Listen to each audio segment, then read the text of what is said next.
Alaska Frequently Asked Questions with Tom.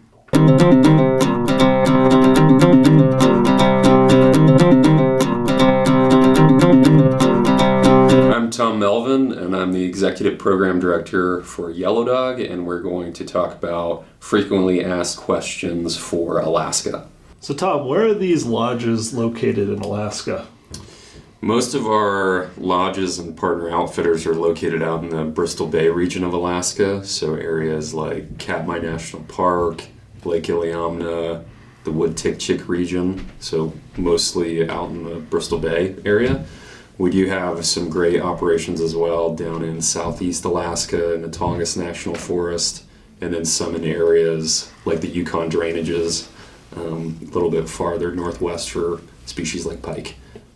Nice. So for people that aren't very familiar with Katmai or Bristol Bay, where would that be located kind of regionally on a map? Yeah, so if you kind of go due southwest from Anchorage, so all trips kind of start by flying up to Anchorage, Alaska to begin, and then they require a charter flight either in wheeled aircraft or float planes kind of southwest out into the interior, about an hour to an hour and a half flight kind of out into that location. Nice. And then the folks that want to get down to the southeast options, are they flying into Anchorage as well? Yeah, that's a great question. So to get down to southeast, actually kind of the main route to head up there is to go to Seattle first. And then from Seattle to southeast Alaska is a quick flight with Alaska Airlines, either into Wrangell or Petersburg or Sitka, but super easy to get to from Seattle. Gotcha. Nice. So Tom, what are the species you can expect to catch in Alaska? Yeah, so it's a super diverse fishery, and I would say the primary species that most people think of when they're associating fishing in Alaska would be the trout and salmon fishing. So for trout species, typically rainbows, artichar, dolly varden, and grayling. This area of Alaska does receive all 5 runs of Pacific salmon as well. So we have kings, sockeyes, pinks, chums, and silvers. So mostly focused on trout and salmon, but we also have some great other species available that people kind of don't think of first, but we have some awesome options for steelhead, both in the spring and the fall. Nice. Then also some other species like northern pike on the Yukon and sheefish, some lake trout. So it's a super diverse fishery, a lot of different species to kind of go after. Nice. Is there any saltwater options currently for folks? We do a little bit of saltwater fishing down in southeast Alaska with an operation called Chrome Chasers, and then also the Adventurous Liveaboard that if anglers do want to do kind of a mixture of both fresh and salt over the course of the week, they can do that down there in southeast. So Tom, this is probably the question you get the most. What's the season in Alaska and when should I go? That is probably the one we get the most. And I'd say typically our season in the Bristol Bay region of Alaska for trout and salmon fishing is typically from early to mid-June until kind of early to mid-October.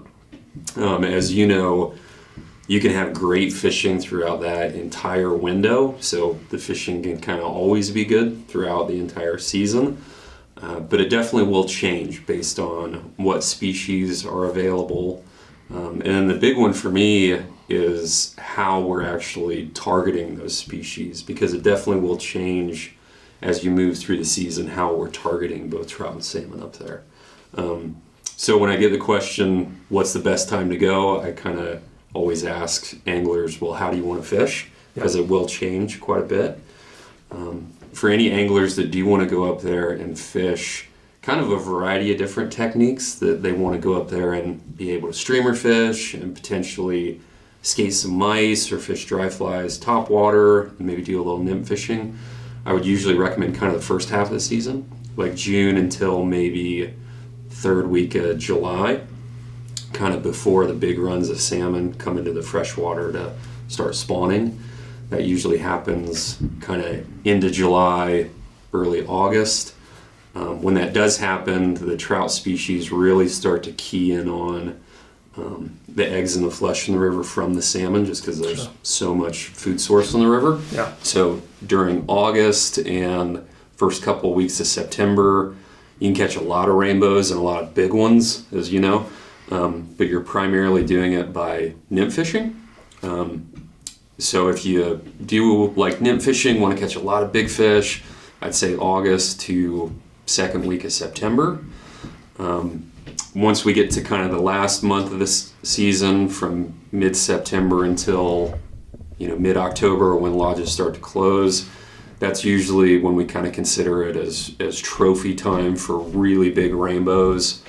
Our catch rates typically go down quite a bit, but the opportunity to get into that rainbow of a lifetime is super high.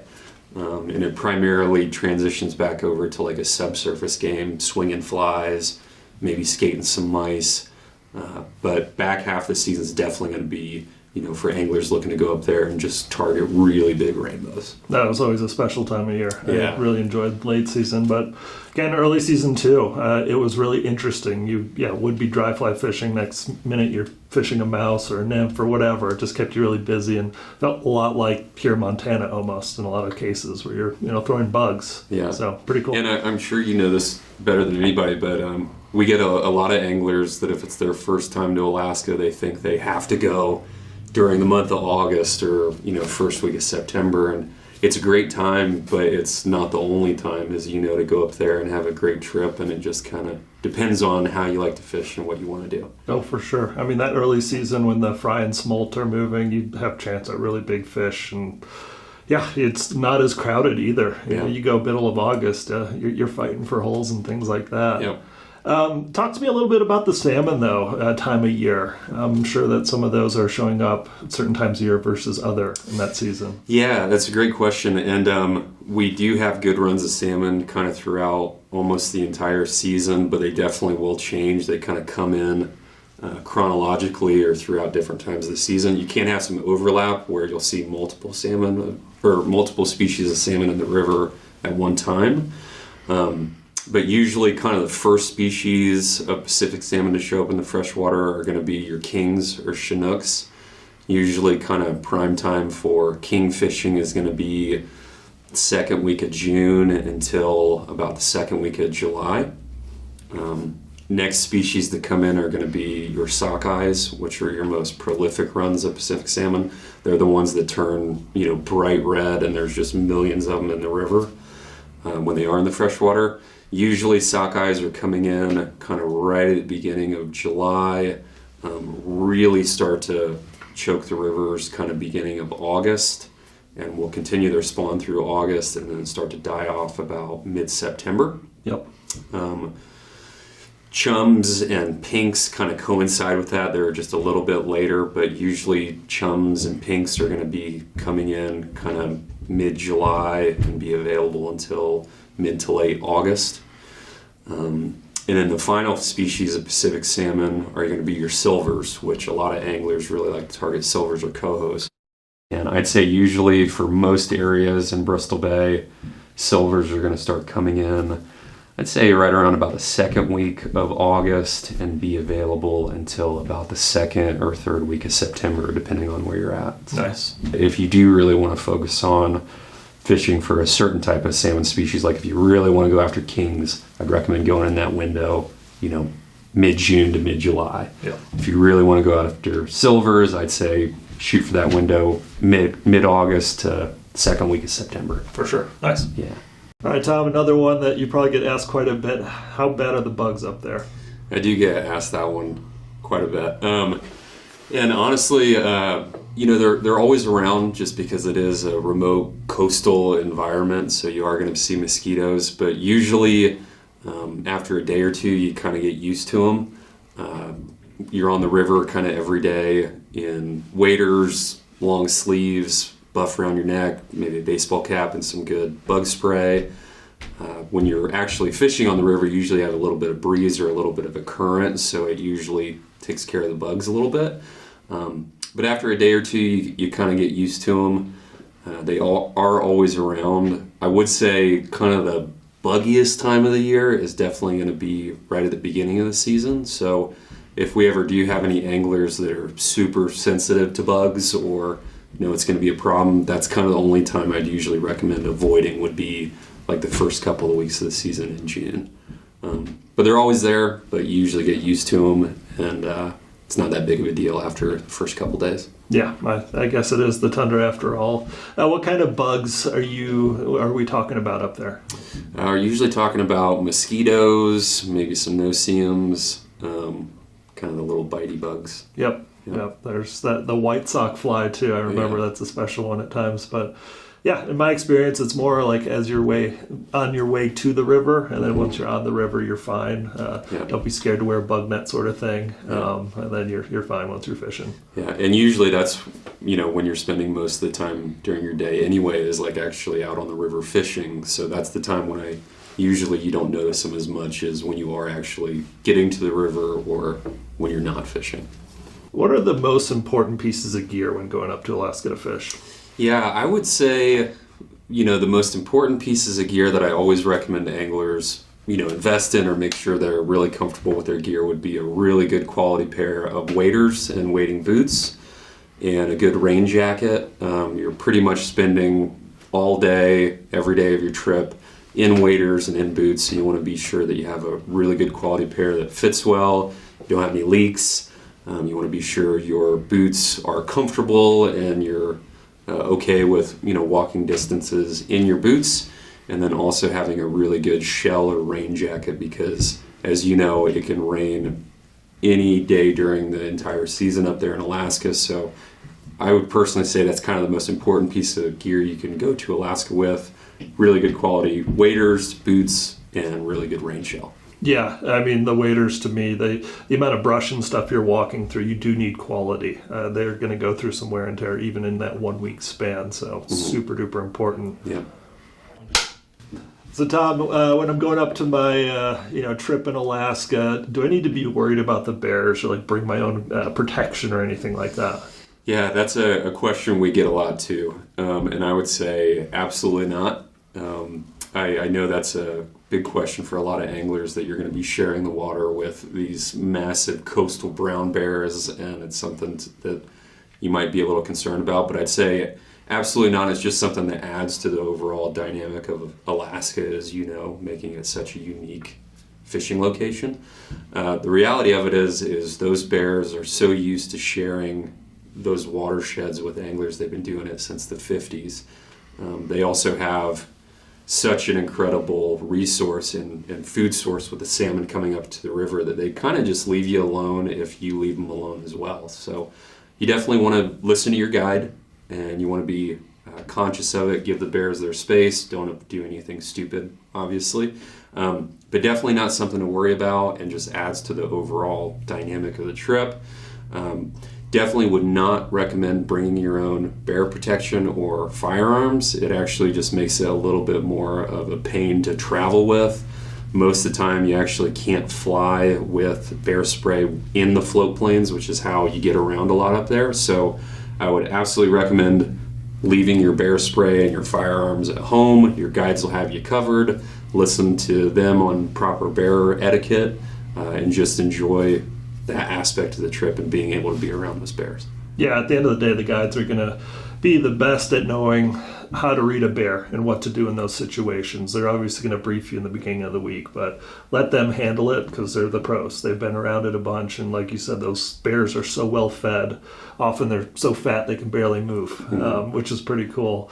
And then, an important point on the float planes, the operation I used to guide for, those bear sprays needed to go in the floats because it could cause a serious problem if one of those popped in the float plane and suddenly the pilot's inhibited from being able to fly. So not a good thing. Not a good thing. Yeah. So I do get that question a lot. Should I bring bear spray or firearms? And nope, just leave it at home. Guides will have everything covered, and just listen to your guides and they'll take care of you.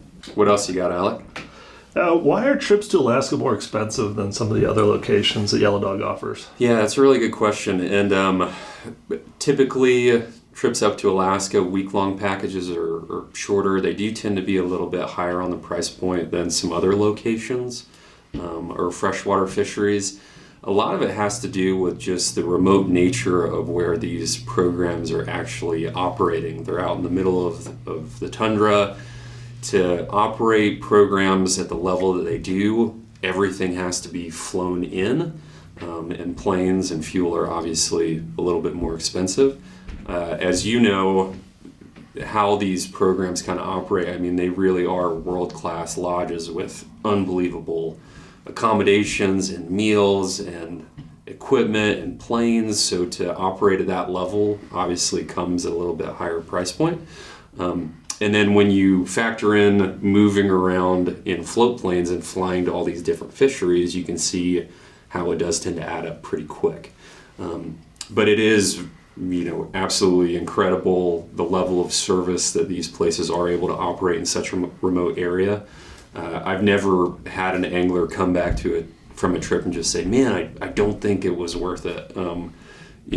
Once you kind of see it and understand how everything kind of comes together, you can see it. And I've never had anybody come back and say, it wasn't worth what I paid for that experience. Yeah, you absolutely get what you pay for. Yeah, Costco's not right around the corner. I'm sure it's not easy to get fuel up there and everything else, and flying every day. In some cases, yeah, that's going to cost them some money to operate. Absolutely. So, Tom, what kind of angler is Alaska good for? Beginners, intermediates, experts only? What's the deal? Yeah, I get that question a lot, and a lot of anglers might think it's a big trip and I'm going far away. I need to be an expert angler to go up there and have a great experience. And honestly, I think Alaska is great for all levels of anglers for a few different reasons. One, it's a super remote fishery. It's an unbelievable habitat for both trout and salmon species, so there's a lot of different fish to target.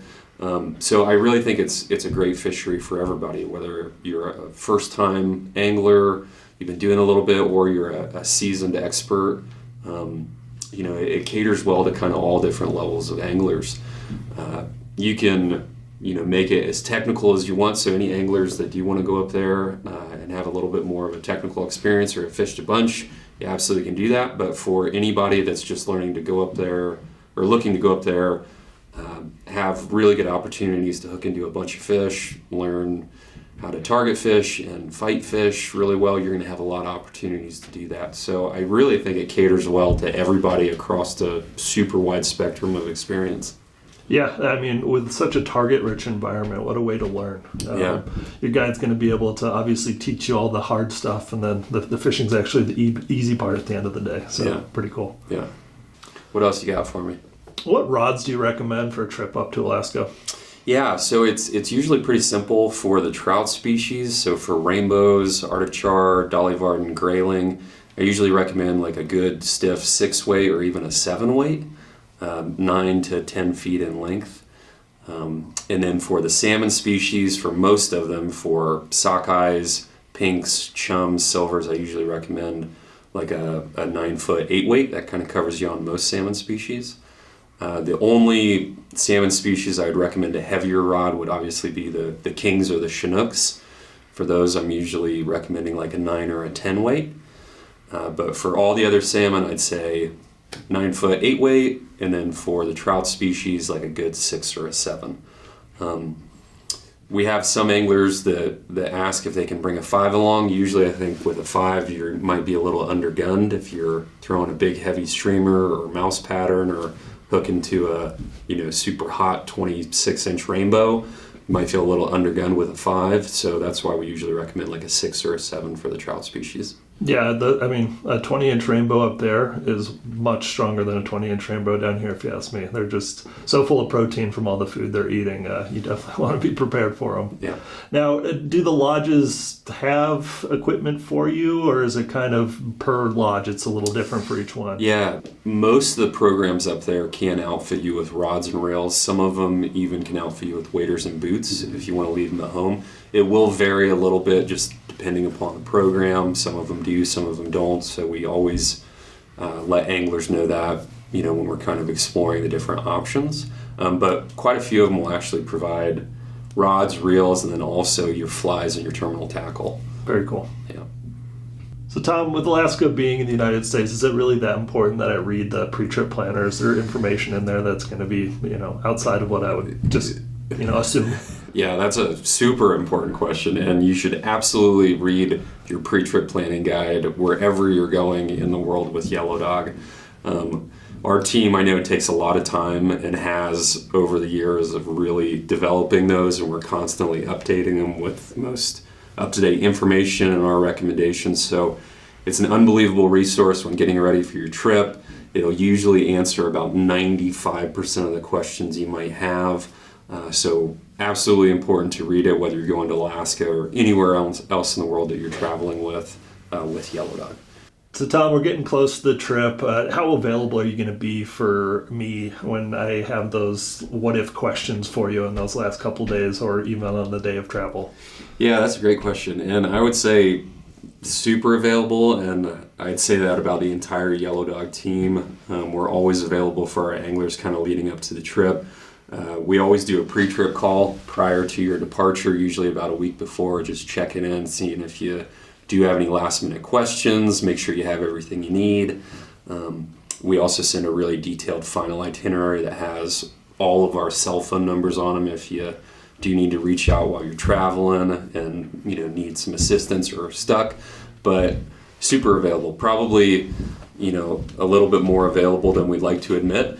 But as you know, we're kind of always glued to our phones or our emails waiting for that call to come in. So 100% always available for any of our anglers prior to takeoff. And we kind of want those calls just to make sure they have everything they need, they're getting excited about it, and we can kind of share in with that experience prior to takeoff. Yeah, I mean, we're just as excited to get you out there as you're probably to get out there. So we want to hear from you. We can't read your mind all the time. So give us a call, too. If you don't hear from us right away, call us. We're there for you. And if you are getting ready to travel, ask those questions. There's never a stupid question. We want to be sure you have everything covered and you're excited and you feel good about the travel and the trip. So if you do have a question, bring it up. Your program director will be happy to help out. And if we don't know the answer, we're going to find it for you and make sure that all the boxes are checked prior to getting on the plane and taking off. I hope that was helpful. Thanks so much for watching. Feel free to reach out if you do have any questions, and we look forward to potentially getting you up to Alaska in the future. Feel free to reach out to us anytime by calling into the Yellow Dog offices at 406-585-8667 or shoot us an email anytime at info@yellowdogflyfishing.com.